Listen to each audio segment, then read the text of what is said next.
Ya, pemirsa, pemerintah akan menyalurkan bantuan subsidi upah kepada para pekerja dan guru honorer untuk periode Juni sampai dengan Juli 2025 sebesar Rp150.000 per bulan dan akan dicairkan sekaligus dalam satu kali penyaluran pada bulan Juni 2025.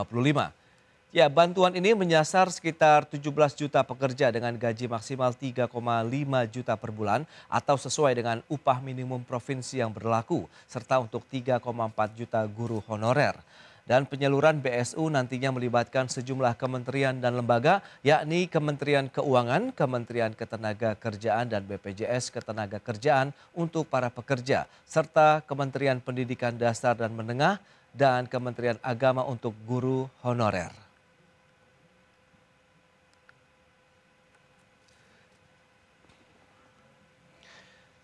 Ya, pemirsa, untuk membahas tema kita kali ini, jaga daya beli pemerintah salurkan subsidi upah. Kita sudah tersambung melalui Zoom bersama dengan Bapak Rian Kerianto, ekonom senior dan juga Associate Faculty dari Lembaga Pengembangan Perbankan Indonesia. Halo Pak Rian, apa kabar Pak? Kabar baik, Mas Pras. Baik, terima kasih atas waktu yang disempatkan. Kemudian sudah bergabung juga ada Pak Timbul Siregar, Sekjen Organisasi Pekerja Seluruh Indonesia. Halo Pak Timbul, apa kabar Pak? Sehat, salam sehat selalu. Salam Baik. sehat, Rian. Ya, terima kasih atas waktu yang disempatkan. Dan Pak Rian, kita akan mereview terkait dengan kebijakan bantuan subsidi upah ini. Pemerintah berupaya untuk menjaga daya beli masyarakat berpenghasilan rendah, terutama pekerja dan juga guru honorer di tengah tantangan ekonomi global dan domestik saat ini. Apakah Anda menilai ini kebijakan yang sudah cukup tepat atau seperti apa nih Pak Rian? Silakan. Kalau saya bilang kebijakan ini memang sifatnya inklusif ya.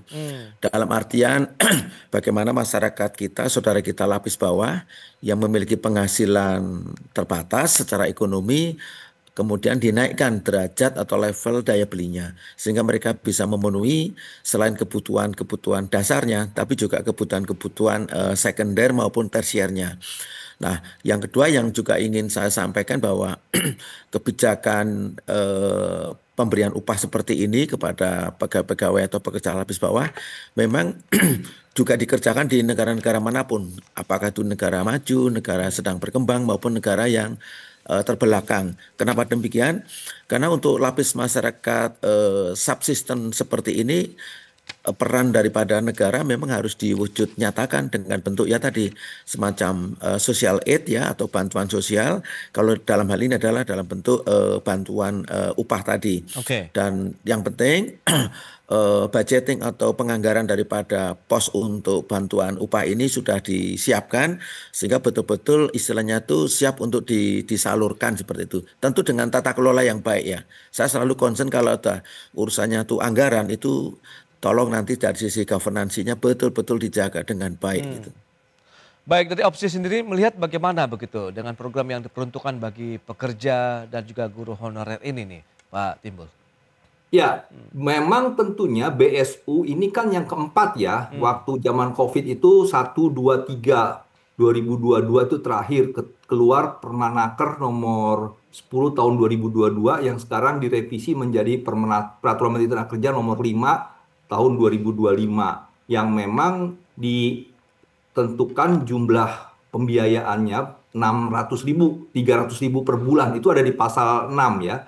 300.000 per bulan dan dibayarkan sekaligus jadi 600.000. Memang ini sudah yang keempat yang memang mendukung daya beli pekerja ya. Khususnya tadi disampaikan di ayat 3-nya itu di pasal 3 maksud saya di bawah 3,5 juta sampai ke 3,5 atau ke upah minimum. Oke. Jadi memang kalau di Jakarta itu yang gaji 5,4 juta itu masih dapat ya. Nah, ini yang tentunya kami menyambut baik dan ini bagian dari intervensi negara untuk bisa mendukung daya beli. Cuma memang tentunya data yang digunakan untuk memberikan ini masih terus dari BPJS Ketenagakerjaan yang memang tentunya masih banyak pekerja formal yang belum terdaftar sehingga dia tidak dapat. Kedua, tentunya pekerja-pekerja yang mohon maaf ya, misalnya pekerja-pekerja informal seperti pengendara Gojek online gitu ya. Itu kan sebenarnya kelompok masyarakat yang sangat membutuhkan jika dibandingkan memang dengan yang 5,4 juta. Saya khawatir memang nanti yang 600.000 ketika diberikan kepada pekerja yang di Jakarta misalnya 5,4 juta, dia dilarikan ke saving gitu loh. Kan yang ditargetkan adalah 600.000 ini masuk ke pasar supaya menggerakkan barang dan jasa gitu ya. Apalagi nanti masuk dalam masa pendaftaran sekolah. Nah, kalau pekerja-pekerja yang upahnya 3,5, yang 1,5 ojek-ojek online, mereka pasti mengkonsumsi. Dia akan larikan ke pasar gitu. Tapi kalau yang ini kan, ya saya sudah punya kok, nanti malah di saving. Nah, jadi tentunya yang menjadi kritik kita, pertama adalah basis data. Masih berbasis pada BPJS Tenagakerjaan sehingga ada orang atau pekerja yang berhak tapi tidak dapat, yang memang perlu dibantu. Tetapi ada juga pekerja yang tadi di daerah Bekasi yang 5,5, 5,6 masih dapat karena upah minimumnya dibulatkan ke 5,6. Nah, tentunya ini yang memang juga harusnya pemerintah punya basis data. Karena kan ini udah BSU keempat. Harusnya di BSU 1, 2, 3 itu membangun data sehingga ada pekerja-pekerja yang memang berhak itu yang disasar gitu. Oke. Misalnya pekerja-pekerja penjaga toko ya, yang gajinya cuma 1,5, 1 juta gitu ya. Nah, mereka itu pekerja dianggap informal. Walaupun mereka pekerja yang didaftarkan ke BPJS Tenagakerjaan, tapi karena statusnya pekerja informal, bukan formal, dia nggak dapat. Nah, ini kan juga yang memang tentunya program yang baik ini harus juga dipastikan tepat sasaran. Oke, Nah, oke. kembali ini persoalan klasik menurut saya seperti yang kita Baik. sampaikan di BSU 1, 2, 3, dan 4. Oke, Seperti Pak Timbul, ini menarik. Nah, Pak Rian, lantas bagaimana kalau Anda melihat begitu? Nampaknya permasalahan data juga masih menjadi permasalahan klasik juga. Kemudian tadi bagi sektor formal dan informal. Jadi sebenarnya lebih tepatnya kemana sih kalau kita bicara mengenai BSU yang disalurkan oleh pemerintah ini? Apakah juga mereka yang bekerja dalam artian di sektor formal atau informal pun juga berhak juga untuk mendapatkan bantuan? Saya garis bawahi yang disampaikan Bang Timbul itu valid. Kalau tadi sampaikan bahwa program BSU itu sudah jalan yang keempat kali, tentunya di sesi 1, 2, 3, 4 ada yang namanya pengkinian data atau pemutakhiran data. Ini penting. Oke. Satu juga karena ada pembaruan-pembaruan dari unsur pekerja, ada yang sudah retired, ada pegawai baru dan sebagainya dan sebagainya. Kemudian tadi jangkauannya juga mungkin diperluas sehingga ibarat kita menebar jaring itu semua ikan-ikan yang kita ingin sasar itu tercover semua di jaring yang kita sebar tadi. Karena begini, saya baru ngeh yang disampaikan Bang Timbul tadi. Policy yang sangat inklusif dan sangat partisipatif dari pemerintah ini bisa jadi tingkat keberhasilan atau efektivitas menjadi tidak optimal. Karena apa? Ternyata jaring pekerja yang kita capture tadi sebagian yang maksudnya aliran dananya itu bisa untuk dikonsumsikan sehingga bisa menggerakkan roda-roda perekonomian terutama di daerah-daerah ya. Ya. Itu jadi tidak tercapai optimal karena justru tadi betul setiap orang penerima penerima tambahan upah tadi karena merasakan aku sudah cukup dengan uang 3,5 misalnya. Lalu tambahnya itu ya ngendon aja di bank. Memang itu bukan pilihan yang jelek, tapi menjadi tidak sesuai yang diharapkan atau dimaksudkan dari kebijakan BSU yang keempat ini. Oke. Jadi betul kembali, mungkin harus ada sedikit effort ya. Data itu kita kinikan, kita mutakhirkan, dan perlu diperluas. Kan banyak sekali pekerja-pekerja yang sifatnya tuh non formal, Ya. itu tidak terdata secara legally ya, itu di Kementerian Tenagakerjaan atau mungkin di BPJS Tenagakerja. Tetapi itu jumlahnya kan makin banyak seiring dengan ya pemutusan hubungan kerja yang sangat masif sepanjang hampir 1 tahun terakhir ini, Mas. Nah, ini note dari kita, dari saya, dari Bang Timbul mudah-mudahan bisa dijadikan positif isu ya untuk perbaikan ke depannya gitu. Oke, nah kita tahu juga BSU kan dinilai bersifat sementara saja nih Pak Aryan. Dengan bantuan BSU di mana tantangan struktural terkait dengan kesejahteraan pun juga memang masih dipertanyakan. Apakah kita perlu menciptakan memang suatu sistem kerja ataupun dunia usaha yang memberikan pendapatan permanen? Kita akan bahas lebih jauh di segmen berikutnya. Dan pemirsa, kami akan segera kembali usai pariwara berikut ini.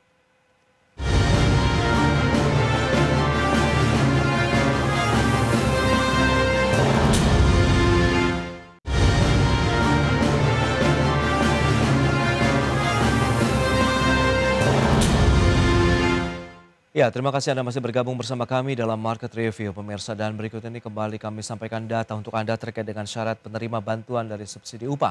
Ya, seperti yang bisa Anda saksikan di layar televisi. Nah, ini dia persyaratannya. Yang pertama, warga negara Indonesia dengan NIK aktif, kemudian terdaftar aktif di BPJS sampai dengan April atau Mei 2025. Kemudian penghasilan per bulan maksimal 3,5 juta atau mengikuti dari UMP ataupun UMK yang berlaku di provinsi masing-masing. Kemudian bukan penerima PKH, kartu prakerja, ASN, TNI, dan Polri. Pekerja sektor prioritas dan guru honorer termasuk kategori berhak. Itu dia beberapa data dan kita akan lanjutkan kembali perbincangan bersama dengan Pak Rian Krianto dan juga Pak Timbul Siregar. Baik. Ya, dengan beberapa informasi yang tadi sudah disampaikan ini Pak Rian, lantas bagaimana Anda melihat persyaratannya, kemudian tadi efektivitas ini yang perlu kita lihat begitu. Apakah BSU yang ya banyak menilai ini memang sementara saja begitu, apakah perlu dicarikan solusi yang lebih jitu lagi nih misalnya Pak Rian? Pertama kalau soal tepat sasarnya ya harapannya tentu seperti itu ya. Tetapi tadi mengenai pemutahiran data itu sesuatu yang harus dikerjakan segera biar kedepannya anggaran yang cukup besar ini bisa betul-betul tepat sasaran. Oke. Yang kedua, saya lebih ke apa ya isu yang lebih fundamental yaitu bagaimana kita mendorong ke depannya itu perbaikan level kesejahteraan dari pekerja-pekerja kita, terutama yang lapis bawah. Ya setiap tahun tentu ada namanya review ya atau peninjauan kembali terhadap level atau tingkat upah. Ya ini terkait dengan kebijakan upah di setiap korporasi atau setiap pelaku usaha dan tentu ada rujukannya. Rujukannya adalah biasanya peraturan Kementerian Tenagakerjaan dan sebagainya.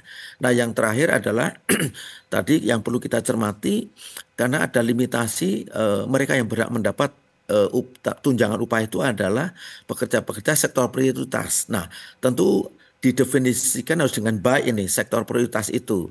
Karena sektor prioritas itu ada mengalami apa yang namanya kedaluarsaan dari sisi waktu. Oke. Dalam satu periode mungkin pekerja di sektor tertentu itu masuk sektor prioritas. Tapi lain waktu karena ada perubahan-perubahan kebijakan dari pemerintah tingkat pusat maupun tingkat daerah, bisa saja yang tadinya masuk kategori sektor prioritas lalu bergeser menjadi tidak sektor prioritas. Atau sebaliknya yang tadinya di luar sektor prioritas karena kebutuhan tertentu yang mendesak, dia bisa bergeser dari non prioritas menjadi prioritas. Nah ini tentu catatan-catatan yang sangat mikromanajemen, tapi juga harus dikerjakan oleh pemerintah. Nah sebagai catatan yang paling mendasar adalah ya tentu ke depan itu pemerintah bagaimana mengupayakan sebuah policy dasar ya atau grand design yang mampu meng-create lebih banyak lagi pekerjaan-pekerjaan yang masuk area formal ya tanpa kita menghalangi untuk saudara-saudara kita yang memang punya punya nawaitu punya niat untuk berwirausaha dan itu sangat bagus tapi juga perlu juga dibuka lapangan-lapangan pekerjaan yang mampu menyerap lebih banyak lagi pekerja-pekerja ke sektor formal yang mereka juga dari sentuhan kebijakan yang sifatnya mensejahterakan itu bisa lebih appreciated gitu. Sekarang kalau kita lihat di Jakarta sendiri, Bang Timbul juga mungkin lihat begitu banyak saudara kita yang lalu beralih profesi ya karena kena PHK, lalu harus mengerjakan ojek online dan sebagainya. Yang menurut saya dari sisi job security-nya atau keamanan bekerjanya itu mungkin jauh dari level memadai. Itu Baik. catatan-catatan saya, Oke. Mas Pras. Pak Rian. Nah, Pak Timbul lantas bagaimana kalau kita lihat upaya-upaya tadi untuk penciptaan lapangan kerja untuk bisa meningkatkan pendapatan yang lebih permanen, yang lebih jangka panjang begitu bagi para pekerja di Indonesia. Menurut Anda memang ini masih ada tantangan sendiri yang harus kita pecahkan bersama begitu, mengingat juga kita tahu tantangan tidak hanya dari domestik, global juga semakin memanas begitu ya dengan konflik geopolitik, geoekonomi yang juga kita tidak tahu sampai kapan akan berakhir begitu, Pak Timbul. Ya, jadi memang tentunya saat ini kita memang tidak baik-baik saja ya, ada dari eksternal maupun internal kita. PHK menunjukkan tren meningkat, pengangguran terbuka kan Februari 2025 disebut 7,28 juta orang ya, 7,28 juta, setengah menganggurnya itu sekitar 11,66 juta, artinya ini masih terus mencari kerja ya.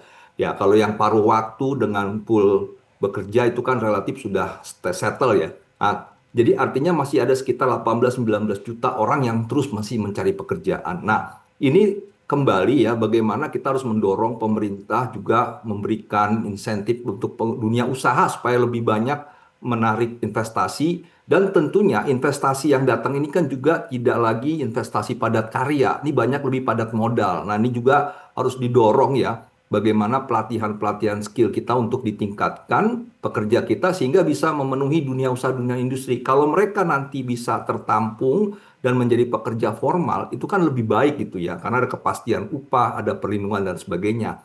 Nah, statistik BPS kan mengatakan sekitar 40,6 juta itu di formal, 59,4 juta, 59,4% itu sekitar 86 juta itu di informal. Nah, ini artinya memang skop yang lebih besar ini belum masuk menjadi area yang dibantu oleh pemerintah. Selama ini pemerintah itu dari sisi regulasi di Undang-Undang Ketenagakerjaan, di Undang-Undang Cipta Kerja, hanya fokus melindungi pekerja formal. Pekerja informal itu sepertinya terlepas gitu. Nah, padahal di pasal 1 angka 31 Undang-Undang Ketenagakerjaan dengan sangat jelas subjek yang disejahterakan itu pekerja di dalam hubungan kerja dan pekerja di luar hubungan kerja. Nah, oleh sebab itu bantuan subsidi upah ini menjadi sebuah permintaan berkali-kali yang kami sampaikan. Tolong sasar juga kepada pekerja-pekerja di luar hubungan kerja yang datanya ada. Misalnya tadi pekerja ojek online kan tinggal connect dengan si aplikator yang memang benar-benar pekerja itu pekerja ojek online ya. Kalau ada pekerja formal yang ngojek gitu ya, itu nggak usah karena dia sudah dapat gitu ya. Nah, artinya memang sumber data itu bisa dilakukan. Nah, seperti Pak Rian juga sampaikan, memang updating data itu harus kita lakukan terus. Nah, jangan bersumber dari BPJS Tenagakerjaan, tapi bagaimana pemerintah, Kementerian Tenaga Kerja kan ada wajib lapor ketenagakerjaan perusahaan swasta. Nah, ini juga harus dimanfaatkan sehingga data itu lebih valid gitu ya. Karena kembali persoalan bahwa BSU itu baik, tapi masih menciptakan diskriminasi gitu. Banyak orang yang bilang, kok saya nggak dapat? Saya kan peserta BPJS Tenagakerjaan juga, program JKK, kecelakaan kerja kematian. Tapi statusnya informal.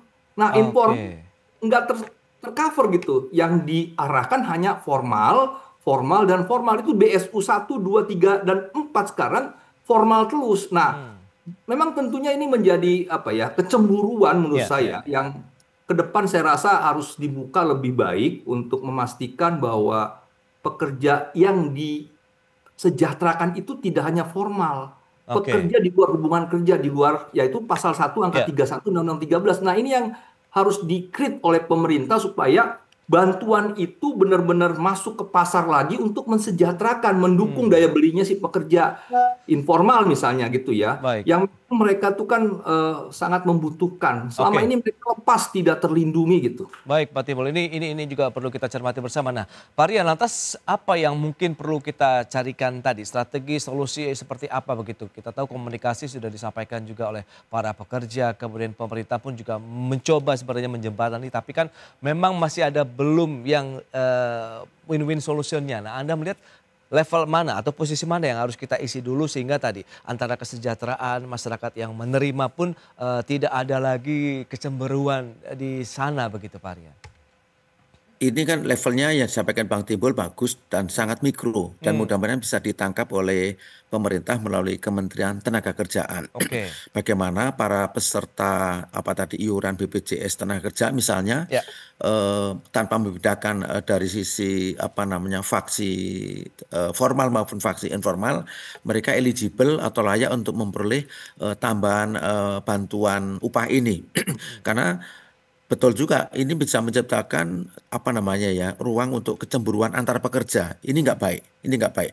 Nanti bisa bisa mendistorsi istilahnya itu value daripada credibility dari kebijakan pemerintah itu sendiri. Nah, secara umum saya ingin mengatakan bahwa kebijakan BSU 1 sampai 4 dan mungkin ada seri berapa lagi, itu kan kebijakan yang ada di sisi di sisi hilir. Maka yang perlu kita selesaikan adalah di sisi hulunya.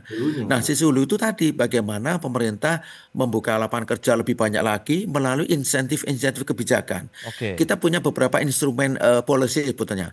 Baik dari sisi moneter, yang menurut saya dari sisi moneter domainnya Bank Indonesia sudah on the right track. Nah, tinggal selalu saya ingin mengatakan dari sisi pemerintah QQ, dari sisi fiscal policy authority-nya mungkin harus didorong lagi dalam kaitannya misalnya bagaimana memberikan fiscal insentif atau tax insentif sehingga para pemilik dana, para pengusaha itu mampu melakukan ekspansi usaha.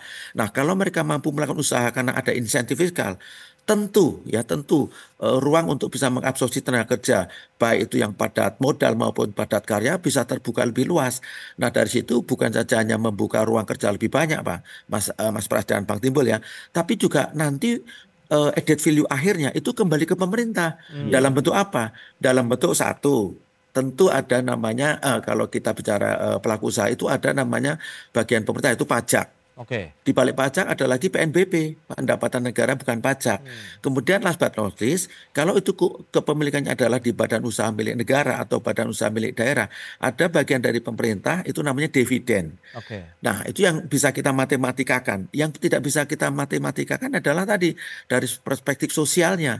Jumlah tenaga kerja menjadi bertambah, angka kemiskinan kemudian mulai melandai, angka pengangguran juga mungkin melandai dan sebagainya. Sehingga readiness kesiapan kita masuk menjadi satu abad usia Indonesia menjadi Indonesia emas, hopefully bisa tercapai. Tapi harus mulai segera dikerjakan. Pekerjaan yang sangat strategik, apalagi mencakup puluhan juta rakyat Indonesia di kelompok pekerja itu, ya memang harus diselesaikan secara kolaboratif, secara bersama-sama di level pemerintah. Nah, kembali kalau di hulunya bisa kita kerjakan segera, mudah-mudahan di hilirnya itu urusan subsidi upah dan sebagainya bisa solve gitu, Mas Pras. Pak Rian, tapi kan kalau kita lihat tadi memang pencipta lapangan kerja kan banyak yang di sektor padat modal begitu, dan padat karyanya sendiri kan ada tantangan tersendiri. Anda melihat bagaimana supaya ini bisa sinkron lah begitu, Pak Rian? Nah, sebetulnya kalau kita bicara direct investment ya, baik PMA atau PMDM, itu relaksasi kebijakan yang diberikan pemerintah menurut saya sudah boleh dibilang memadai lah. Meskipun mungkin kalau dari perspektif teman-teman usaha dinilai belum. Tapi anyway, udah ada lah. Misalnya insentif fiskal. Ada kalau perusahaan itu misalnya kandungan komponen domestiknya sekian persen, maka mereka dapat tax insentif dan sebagainya. Tetapi hal-hal seperti harus lebih banyak dikreasikan lebih luas, ya, lebih luas. Satu hal yang sekarang ini nyaris tidak didiskusikan lagi adalah bagaimana follow up dari penyelesaian proyek-proyek strategis nasional. Nah, itu kan sebetulnya kalau dikerjakan dengan sungguh-sungguh, anggarannya juga available, pemerintah bisa mencari rising fund baik di domestic investor maupun foreign investor. Ini kan ruang untuk bisa job creation itu luar biasa, Pak Rian, Pak Mas Pras. Nah, mudah-mudahan sedikit catatan dari kita itu bisa istilahnya membukakan indera daripada pemerintah sehingga mereka lebih progresif dan lebih optimis di dalam menjalani kebijakan-kebijakan yang sudah dirilis maupun nanti kreasi-kreasi kebijakan yang lebih down to earth gitu. Ya, itu dia, berarti memang kita harus bisa mengoptimalisasikan lagi begitu ya kebijakan di sektor hulu sehingga tadi penciptaan lapangan kerja, menciptakan iklim investasi dan dunia usaha yang semakin masif dan semakin nyaman juga bagi para mungkin investor dan juga dunia usaha, sehingga adanya penciptaan lapangan kerja, kemudian di situ juga ada serapan tenaga kerja bagi masyarakat kita di sektor formal. Baik, sayang sekali waktu terbatas ini, Pak Rian, Pak Timbul, terima kasih banyak atas informasi, update dan juga insight yang sudah diberikan kepada pemirsa. Selamat melanjutkan aktivitas Anda kembali. Salam sehat, sampai berjumpa kembali Pak Rian, Pak Timbul. Terima kasih. Terima kasih. Terima kasih. Terima kasih, Mas Pras, Bang Timbul. Terima kasih. Pak Rian, terima kasih, Pak. Baik pemirsa, 1 jam sudah saya menemani Anda dalam market review dan perbaharui terus informasi Anda hanya di IDX Channel, your trustworthy and comprehensive investment reference. Karena urusan masa depan harus ke depan. Aku investor saham. Ya, saya Prasetyo Wibowo beserta seluruh kerabat kerja yang bertugas pamit undur diri. Terima kasih. Sampai jumpa.